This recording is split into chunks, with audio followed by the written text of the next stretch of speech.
Hello friends. Serial ద్వారా పరిచయమైన హిమజ అయితే బిగ్ బాస్కి వెళ్ళిన తర్వాత ఫేమస్ అయిన విషయం మన అందరికీ తెలిసిందే. అయితే బిగ్ బాస్ నుంచి బయటకు వచ్చిన తర్వాత యూట్యూబ్ ఛానల్ అయితే స్టార్ట్ చేసి ఇంకా అందులో కొలాబరేషన్స్ ప్రమోషన్స్ చేస్తూ డబ్బులు అయితే ఎంతో సంపాదించిన విషయం కూడా మన అందరికీ తెలిసిందే.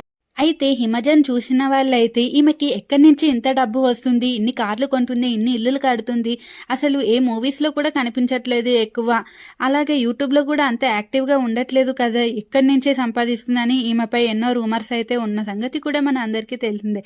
అయితే ఇటీవల హిమజ అయితే కొన్ని మూవీస్తో అయితే బిజీగానే ఉందని చెప్పవచ్చు. లేటెస్ట్గా దేవరా సినిమాలో కనిపించిన హిమజ అలాగే ఇప్పుడు డాకు మహారాజు మూవీలో కూడా కనిపించింది. ఇంకా హిమజ యూట్యూబ్లో యాక్టివ్గా ఉండకపోయినా ఇన్స్టాలో అయితే ఎక్కువగా యాక్టివ్గానే ఉంటుంది. ఎప్పుడు ఏదో ఒక ప్రమోషన్ చేస్తూ, ఏదో ఒక కొలాబరేషన్ చేస్తూ, షాపింగ్ మాల్ ఓపెనింగ్స్కి ఇలా వెళ్తూ ఏదో ఒక రకంగా అయితే డబ్బులు అయితే సంపాదిస్తుంది. అయితే ఇటీవల డాకు మహారాజు మూవీలో కనిపించిన హిమజాకి ఆ సినిమాలో ఒక్క డైలాగ్ అంటూ కూడా లేదు. ఆ సినిమాలో హిమజాని పెట్టుకోవడానికి ఒకే ఒక కారణం కుక్క. ఆ కుక్క హిమజాది. ఆ కుక్క స్టోరీ ఆ సినిమాలో ఎంతగానో ఉంటుందో మన అందరికీ తెలిసిందే. కుక్క గురించే నిన్ను పెట్టుకుంటున్నాం హిమజ, ఎందుకంటే నువ్వు ఏం చెప్తేనే అది చేస్తుంది కుక్క, ఎందుకంటే నీకే అలవాటు కనుక ఆ కుక్క అనేసి డైరెక్టర్ బాబీ అయితే ముందుగానే చెప్పేశాడంట. దానికి హిమజ కూడా యాక్సెప్ట్ చేసింది.